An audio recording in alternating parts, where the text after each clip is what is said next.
Delhi bulletin में उत्तराखंड से जुड़ी हर खबर आपको दिखाएंगे, लेकिन उससे पहले एक नजर हेडलाइंस की ओर। उत्तराखंड में एक लंबे संघर्ष को मिला मुकाम, गैरसैंण बनी प्रदेश की ग्रीष्मकालीन राजधानी। गैरसैंण बनी उत्तराखंड की ग्रीष्मकालीन राजधानी। बीजेपी ने कहा जनता ने किया पूरा वादा, कांग्रेस ने इसे छलावा करार देते हुए शगुफा बताया। 2.5 महीने बाद हर की पौड़ी पहुंचे श्रद्धालुओं ने गंगा में लगाई डुबकी, सोशल डिस्टेंसिंग में बैठकर देखी आरती। चारधाम यात्रा को लेकर तैयारियां, अब 30 जून तक शुरू नहीं होगी बद्रीनाथ केदारनाथ धाम की यात्रा। उत्तराखंड में बढ़ी कोरोना मरीजों की संख्या, सोमवार को आए 56 कोरोना पॉजिटिव केस, कुल संक्रमित हुए 1411। उत्तराखंड में एक दिन पहले पहुंच सकता है मानसून, 11 जून से प्री मानसून बारिश के आसार। आप देख रहे हैं के न्यूज, खबरों का सारथी।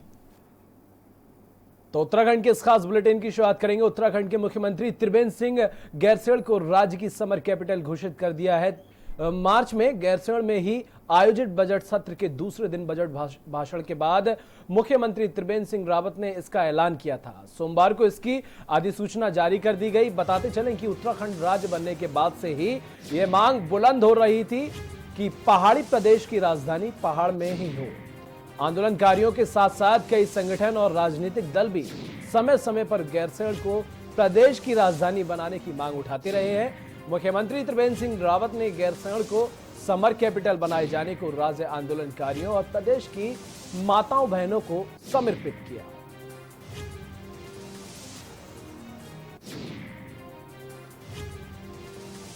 तो ग्रीष्मकालीन राजधानी को लेकर आदेश जारी कर दिया गया है। आज फिर एक ऐतिहासिक दिवस है। जैसे गैरसैंण में 3 या 4 मार्च को ग्रीष्मकालीन राजधानी की घोषणा की थी और आज उसका विधिवत शासनादेश हो चुका है। और उत्तराखंड की जनभावनाएं और तमाम वो लोग जो उत्तराखंड से बाहर रहते हैं और उनके अलावा भी तमाम लोगों ने उस समय बहुत खुशी जाहिर की थी इसमें, चाहे पत्रकार हों, फिल्म इंडस्ट्री के लोगों ने भी उस निर्णय पर बहुत बधाई दी थी। तो आज मैं उन सबको बहुत धन्यवाद देता हूं कि उन सब की इच्छा आज पूर्ण हो चुकी है। उत्तराखंड में निश्चित रूप से एक ऐसे समय में जब कोरोना जैसी महामारी से सब लोग कहीं न कहीं किसी न किसी रूप में प्रभावित हैं, चिंतित भी हैं, तो उसमें ये खबर उनको सुकून देगी।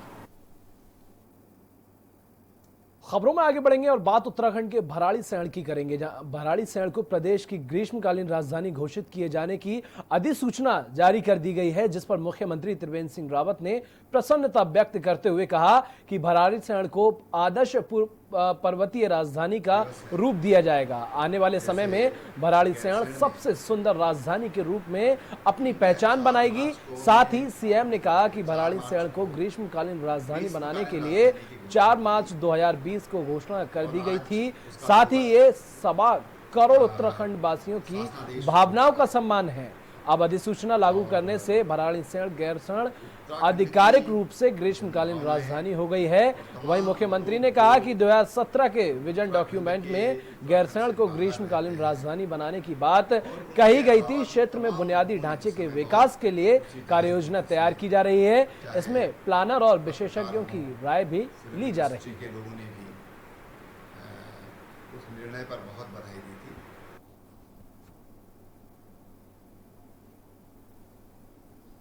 और उत्तराखंड के DG law and order Ashok Kumar ने इच्छुक तीर्थयात्रियों से अपील करते हुए कहा है कि चारधाम यात्रा अभी बाहर के निवासियों के लिए नहीं खुली है।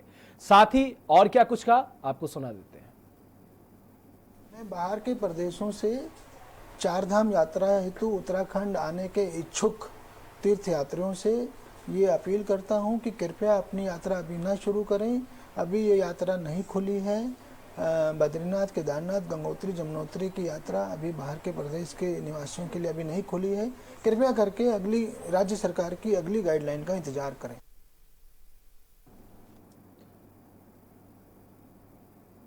और जनपद में कोरोना वायरस संक्रमण को फैलने से रोकने तथा आम जनमानस को संक्रमण से बचाव एवं उपाय के बारे में जागरूक करने के उद्देश्य से जिलाधिकारी रंजना राजगुरु के निर्देशन में जनपद स्तर पर गठित प्रचार प्रसार टीमों द्वारा जनपद के विभिन्न क्षेत्रों में जाकर वहां के स्थानीय लोगों को कोरोना संक्रमण से बचाव एवं रोकथाम के संबंध में विस्तार पूर्वक जानकारी दी जा रही है, जिसमें 2 गज की दूरी, फेस कवर तथा हाथ धोने जैसे महत्वपूर्ण पहलुओं के बारे में एवं आरोग्य सेतु ऐप के बारे में भी स्थानीय लोगों को जानकारी दी जा रही है, जिसके चलते प्रचार प्रसार टीमों द्वारा क्षेत्रों का भ्रमण कर लोगों को कोरोना संक्रमण के बचाव एवं रोकथाम के संबंध में जागरूक किया गया।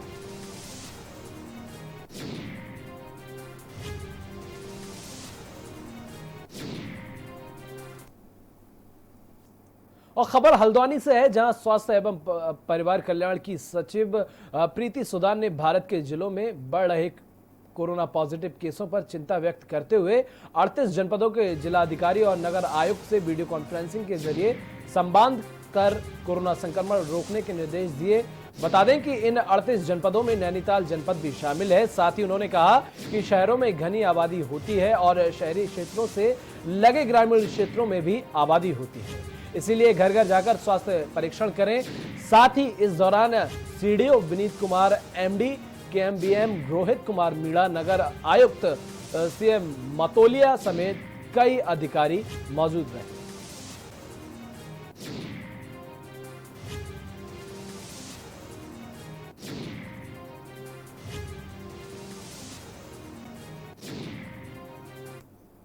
और इसी बीच उत्तराखंड के सीएम त्रिवेंद्र सिंह रावत क्या कुछ कह रहे हैं, सुन लेते हैं। इंडस्ट्री के हैं, पर्यटन विभाग के हैं, ने किए थे। आज उसमें धर्मशालाएं सम्मिलित नहीं थी, तो धर्मशालाओं का भी जो फिक्स चार्ज है उसको हम माफ़ कर रहे हैं और उसका जो भी व्यय होगा उसको राज्य सरकार वहन करेगी। सर, एक आपको सवाल था कि आज नई गाइडलाइन के साथ ये बता रहा तो उसमें कुछ ऐसा निर्देशित किया आपने, क्या क्या उसमें हुआ? सर, नई गाइडलाइन के साथ आज जो है बाजार खुले हैं के लिए, तो उसको देखते हुए आपने किस तरह का निर्देशित किया है? देखिए, उसमें कुछ तो भारत सरकार ने कुछ गाइडलाइंस दी हैं और काफ़ी कुछ अब राज्य सरकारों पर छोड़ा गया है। तो अभी जो निर्णय लिए गए वो तो सब चीज़ें समाचार पत्रों के माध्यम से, मीडिया के माध्यम से सामने आ गई हैं, लेकिन कुछ इश्यू हैं अभी, जैसे वेडिंग पॉइंट्स हैं, है ना, तो ऐसे ही कुछ छोटी कुछ चीज़ें हैं जो हमारे सामने आ रही। जिम हैं, तो जिम वाले काफ़ी आक्रोशित भी हैं, उन्होंने अपना आक्रोश जाहिर भी किया है। तो निश्चित रूप से राज्य सरकार का ये दायित्व है कि हम उनकी भावनाओं का सम्मान करके उसको सुने और उसमें कैसे जो संक्रमण की आशंका है, जो खतरा रहता है, उसको कम करते हुए कैसे उनको प्रारंभ किया जा सकता है, उसके लिए अधिकारियों को मैंने निर्देशित किया है कि इनके बारे में भी आप विचार करें।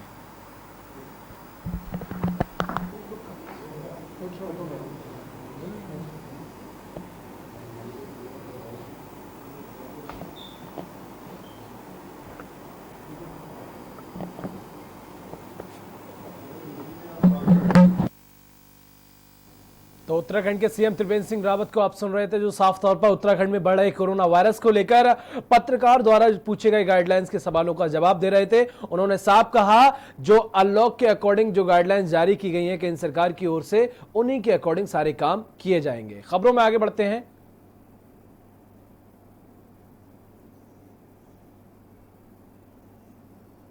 और खबरों में आगे बढ़ते हैं। सरकार के फैसले के बाद 2 माह बाद मंदिरों और गुरुद्वारों को द्वारा खुले हैं, जिसको लेकर सुबह मंदिरों में नियमों का पूर्ण पालन की बात कहते हुए पुजारी ने सोशल डिस्टेंसिंग के अनुसार श्रद्धालुओं से मंदिर आने की अपील भी की।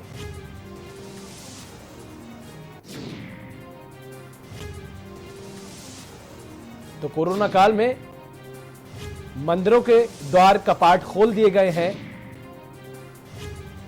जिसमें साफ तौर पर पुजारी का कहना है कि जो श्रद्धालु हैं जब मंदिर में एंट्री करेंगे तो वो एक सोशल डिस्टेंसिंग बनाकर ही एंट्री करेंगे।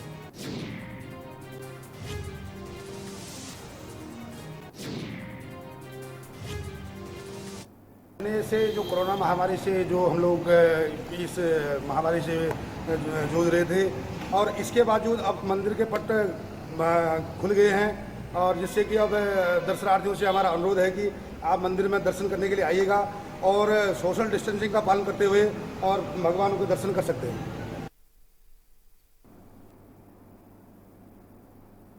और 2015 के बाद अब 2020 में 5 साल बाद हाथियों की गणना की कवायद शुरू हो चुकी है। ये गणना 3 चरणों में उत्तराखंड के 20 वन प्रभागों और सैयद कार्बेट एवं राजाजी टाइगर रिजर्व में की जाएगी। वहीं पूरे मामले पर मुख्य वन संरक्षक डॉक्टर पराग मधुकर धकाते ने बताया कि हाथियों की गणना के लिए पहली बार प्रदेश के कई वन प्रभागों में फॉरेस्ट ड्रोन फोर्स के 15 ड्रोन की भी ली जा रही है। आपको बता दें, उन्होंने बताया कि मानव हाथी संघर्ष को ध्यान में रखते हुए वॉलेंटियर विलेज फॉरेस्ट फोर्स को भी गठन किया गया है। वहीं हाथियों की गणना के दौरान उनके वास स्थल एवं संवेदनशील गांव का भी चिन्हीकरण किया जा रहा है।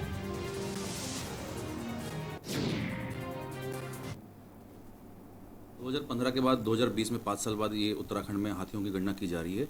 इसमें मुख्य रूप से 3 चरणों में ये गणना पूर्ण की जानी है।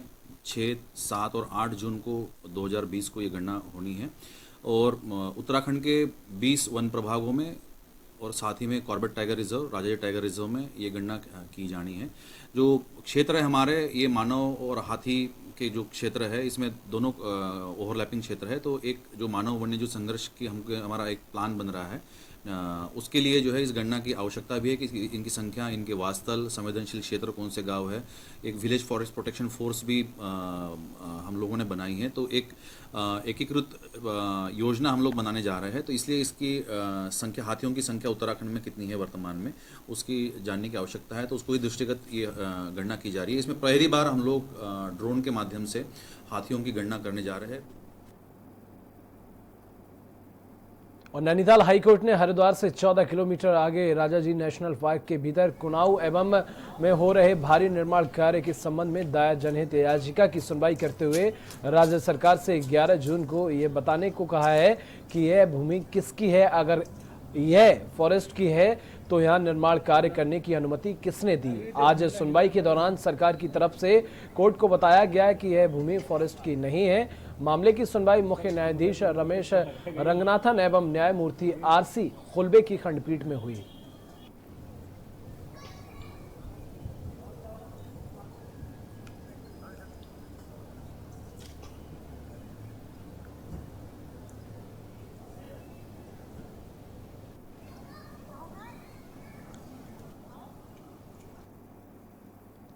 सरकार द्वारा भले ही धार्मिक स्थलों को खोलने के आदेश जारी हो चुका है, लेकिन चंपावत जिले के पूर्णा पर्वत में बसे 51 शक्ति पीठों में से एक मां पूर्णागिरि के दर्शन के लिए भक्तों को प्रशासन के आदेश का इंतजार करना होगा।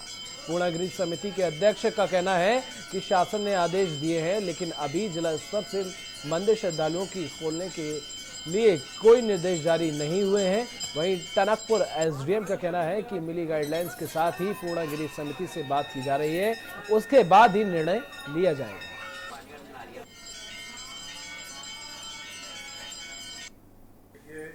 भारत सरकार की गाइडलाइन वर्तमान समय में मेरे पास पहुंच चुकी है। जहाँ तक मैंने उसका अनुभव किया और जिसको पढ़ा है, तो उसमें साफ साफ ये दिया गया है कि जो इंटर स्टेट के लोग हैं वही इसमें दर्शन कर पाएंगे। और हमने इन दर्शनों के लिए सुविख्यात मां पूर्णागिरि धाम को खोल दिया है, क्योंकि मेरे संज्ञान में आया है कि यूपी के लोग अभी यहाँ, बाहरी स्टेट के लोग यहाँ पर नहीं आ पाएंगे।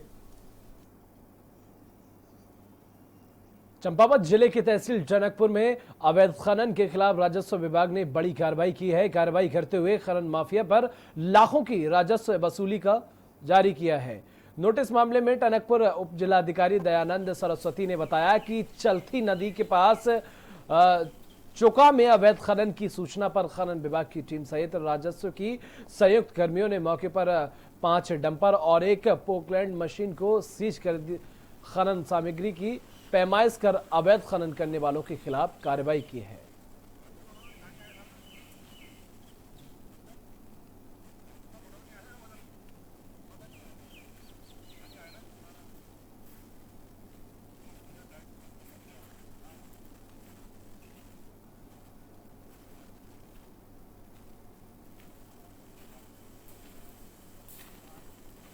जो हमारा क्षेत्र है वहाँ पर हमें शिकायतें आई थी कि कुछ लोगों द्वारा वहाँ पर अवैध खनन किया जा रहा है। नदी पे गाड़ियाँ बोल्डर पॉकेट चलाई जा रही है। तो तत्काल वहाँ पर जब हम लोग एक रूप से राजस्व और खनन विभाग की और पुलिस की से टीम गई थी तो हम लोगों ने मौके पे ही एक पॉकलेट और 5 डंपर पकड़े थे और उनको हमने सीज किया है। इसके अलावा वहाँ पर जितनी भी सामग्री पड़ी थी उसका भी हम लोगों ने नाप जो करने के पश्चात उसमें आज हम लोग निरीक्षण आकर जिलाधिकारी महोदय को प्रेषित कर रहे हैं, जिसमें पेनल्टी आरोपित की जा रही है संबंधित के खिलाफ।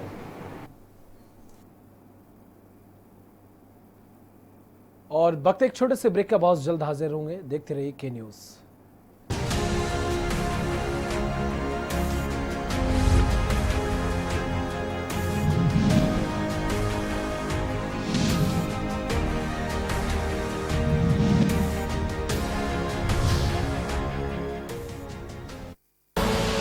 आप देख रहे हैं के न्यूज़, खबरों का सारथी।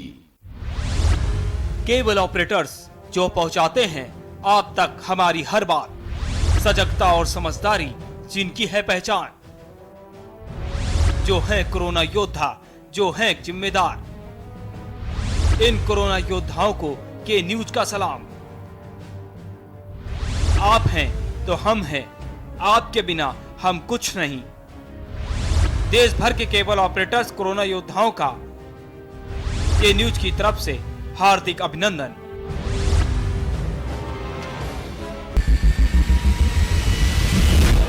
कोरोना संकट के पल पल की अपडेट आप तक पहुंचा रहे हैं 100 कोरोना योद्धा। भरत सेठी, सारिका गुप्ता, अभिनव माथुर, मधुर मोहन दुबे, सनी कुमार, सोनू खान, दीप गुप्ता, अनिल मीना, वेदेंद्र प्रताप शर्मा, कुलदीप बोस थी, लवनेश सिंह चौहान, जितेंद्र चौहान, रजनीश त्रिपाठी। सबसे बड़ी महामारी, सबसे बड़ी कवरेज। आप देख रहे हैं के न्यूज़, खबरों का।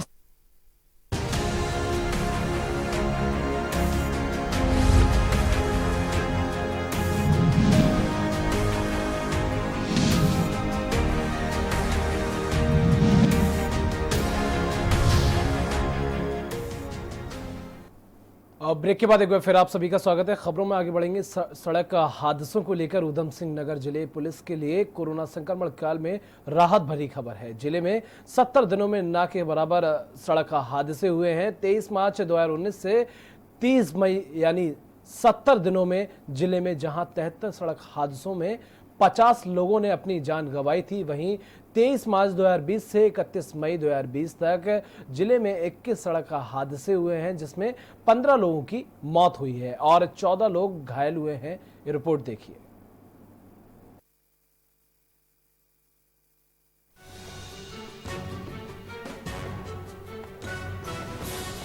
कोरोना संक्रमण ने भले ही पुलिस महकमे के साथ साथ तमाम विभागों की नींद उड़ा रखी हो, लेकिन लॉकडाउन के दौरान पुलिस विभाग के लिए अच्छी खबर है। प्रदेश में सड़क हादसों की लिस्ट में टॉप पर रहने वाला जिला ऊधम सिंह नगर में इस दौरान ना के बराबर सड़क हादसे हुए हैं। हालांकि जैसे जैसे लॉकडाउन में छूट दी गई, वैसे वैसे सड़क हादसों में इजाफा होने लगा है। वैश्विक महामारी के चलते देश को 25 मार्च से लॉकडाउन किया गया था, जबकि प्रदेश के सभी जिलों को राज्य सरकार द्वारा 23 मार्च से लॉकडाउन कर दिया गया था। वर्ष 2020 में 23 मार्च से 31 मई तक जिले में 21 सड़क हादसे हुए हैं, जबकि सड़क हादसों में 15 लोगों की मौत हुई है और 14 लोग घायल हुए हैं। अब आपको ग्राफिक्स के जरिए दिखाते हैं महीनेवार आंकड़े। 23 मार्च से 31 मार्च 2019 को 10 सड़क हादसे हुए, जिसमें 10 लोग मरे हैं और 4 लोग घायल हुए।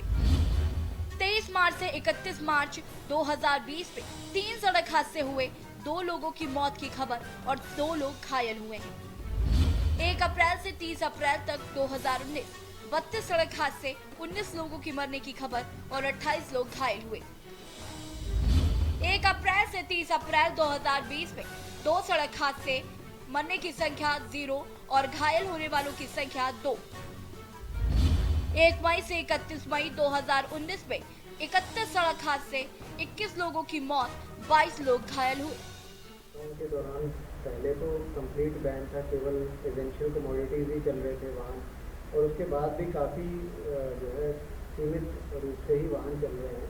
तो इसके दौरान काफ़ी कमी देखी गई है एक्सीडेंट्स में। जैसे इसी दौरान जो पिछला कार्यकाल देखे तो उसमें 73 एक्सीडेंट हुए थे लॉकडाउन जब से शुरू हुआ है 23 मार्च से लेके आज तक, और जो है इसी के दौरान अभी जो है 24 ही एक्सीडेंट हुए, 73 की बजाय 60 लोगों की मृत्यु हुई थी, अभी 16 की हुई है, और 54 लोग घायल थे और अभी 14 लोग घायल हैं। तो निश्चित रूप से कमी आई है। बहरहाल जिले के तमाम अधिकारियों को दिशा निर्देश दिए गए हैं। सभी थानों के अधिकारियों को चालान की कार्रवाई तेज करने और रात्रि में अधिकारियों की रैंडमली चेकिंग अभियान चलाने के निर्देश दिए गए हैं। अब ऐसे में ये पुलिस विभाग और आम जन के लिए भी राहत की खबर है कि सड़क हादसों में लगातार कमी आई है। के न्यूज इंडिया के लिए रुद्रपुर से शाहिद खान की रिपोर्ट।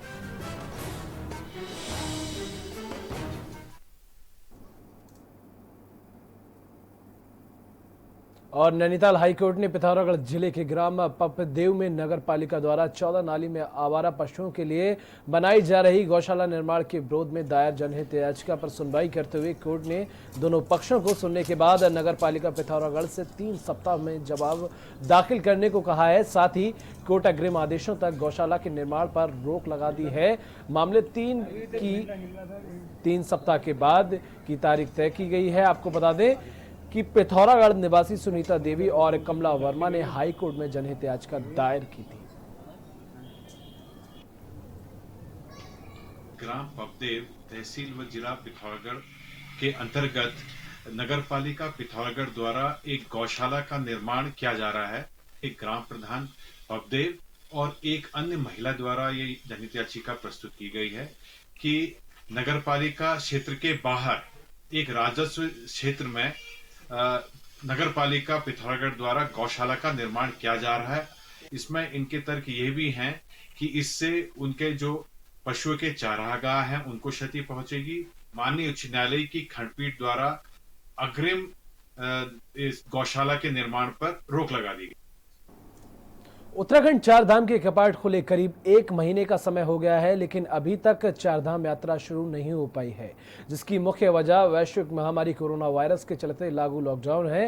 हालांकि केंद्र सरकार की गाइडलाइंस के बाद अब 8 जून के बाद धार्मिक स्थलों को खोल दिया जाएगा। यही नहीं, चारधाम यात्रा को चलाने पर भी विचार किया जा रहा है और जो मंदिर के कपाट हैं या फिर जो भी धार्मिक स्थल हैं उन्हें खोल भी दिया गया है, जिसकी तैयारियां जिला प्रशासन ने शुरू कर दी हैं। लेकिन इस बार चारधाम यात्रा पर कोरोना वायरस के साथ ही अब मानसून का भी ग्रहण लगने वाला है। आखिर क्या है वास्तविकता, इस रिपोर्ट में देखिए।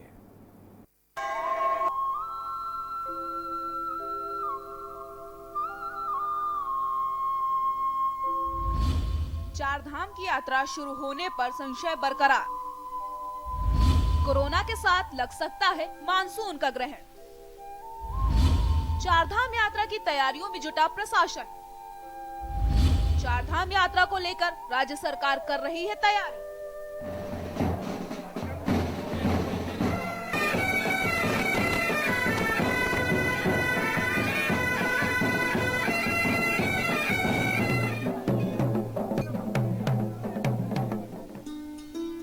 हर सीजन चारधाम यात्रा शुरू होने से करीब 2 महीने पहले से ही राज्य सरकार व्यवस्थाओं में जुट जाता था, लेकिन इस सीजन वैश्विक महामारी कोरोना वायरस के चलते सिर्फ और सिर्फ चारधाम के कपाट तो खोले गए, लेकिन चारधाम यात्रा शुरू नहीं की गई। लेकिन अब चारधाम यात्रा को 8 जून से शुरू करने के लिए राज्य सरकार ने तो मन बना लिया, लेकिन अब तीर्थ पुरोहित इसके पक्ष में नहीं है।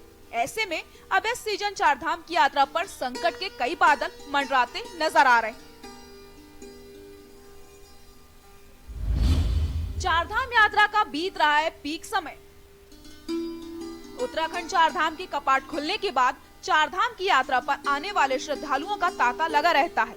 क्योंकि यह चारधाम यात्रा में आने वाले श्रद्धालुओं के लिहाज से पीक समय होता है और ये वही समय होता है जब चारधाम में आने वाले श्रद्धालुओं का ग्राफ तेजी से बढ़ता है, क्योंकि इसके बाद फिर मानसून सीजन के दौरान यात्रियों की संख्या बेहद कम हो जाती है। यही नहीं, मानसून सीजन के बाद यानी सितंबर अक्टूबर महीने में एक बार फिर से चारधाम की यात्रा थोड़ी रफ्तार जरूर पकड़ती है, लेकिन उसके बाद फिर चारधाम के कपाट बंद होने का समय आ जाता है। यात्रा की व्यवस्थाओं में जुटा प्रशासन। 8 जून से चारधाम यात्रा शुरू होने की संभावना को देखते हुए प्रशासन तैयारियों में जुटा है। मंदिर परिसर में शारीरिक दूरी के लिए 1 मीटर की दूरी पर गोले बनाए गए हैं। सरकार की सीमित संख्या में धाम की यात्रा शुरू करने की योजना है। अब केंद्र सरकार की गाइडलाइन के तहत धार्मिक स्थलों को खोलने की अनुमति मिल गई है। ऐसे में यात्रा की तैयारियां चल रही हैं। मंडरा रहे हैं मानसून के बादल।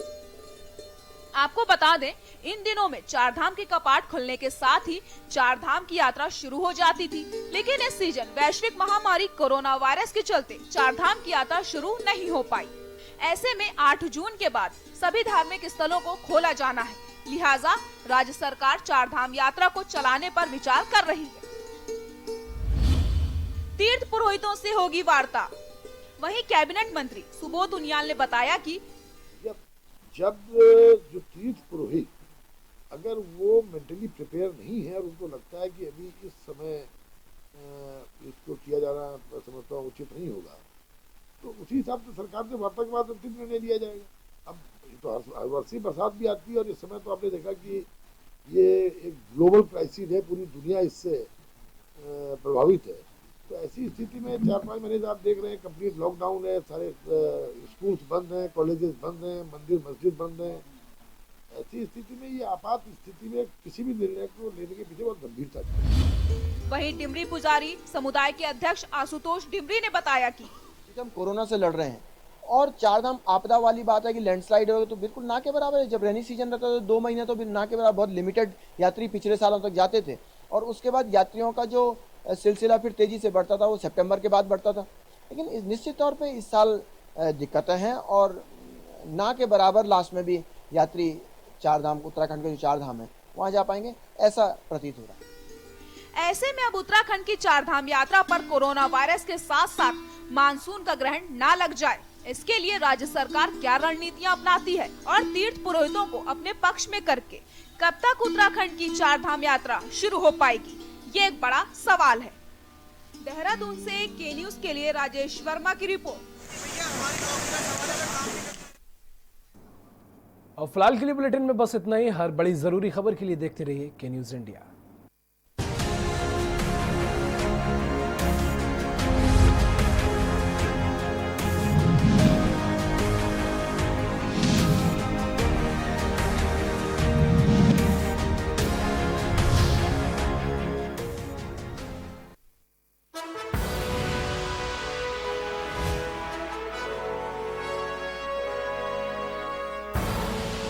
आप देख रहे हैं के न्यूज, खबरों का सारथी। Mount Litra Z School, Unnao, #1 in academics, #1 in sports, best teachers, best result, smart classroom, best transport facility, world class infrastructure के साथ Mount Litra Z School, Unnao। Corona संकट के पल पल की अपडेट आप तक पहुंचा रहे हैं 100 कोरोना योद्धा। जुनेद अहमद, संजय विश्वकर्मा, अबरार अली, आमिर रजा, मोहित कश्यप, मुकेश कुमार, संदीप शर्मा, संदीप गुप्ता, आलोक मिश्रा, जयकृष्णा, जहीर अहमद, सिद्धार्थ प्रताप सिंह, दिलदार खान, वरुण शर्मा, अजीत गिरी, गोपाल बरनवाल, सैयद सभी अब्बास, अर्जुन देव वार्ष्णे, अमित कुमार। सबसे बड़ी महामारी, सबसे बड़ी कवरेज। केबल ऑपरेटर्स जो पहुंचाते हैं आप तक हमारी हर बात, सजगता और समझदारी जिनकी है पहचान, जो है कोरोना योद्धा, जो है जिम्मेदार। इन कोरोना योद्धाओं को के न्यूज का सलाम। आप हैं तो हम हैं, आपके बिना हम कुछ नहीं। देश भर के केबल ऑपरेटर्स कोरोना योद्धाओं का के न्यूज की तरफ से हार्दिक अभिनंदन।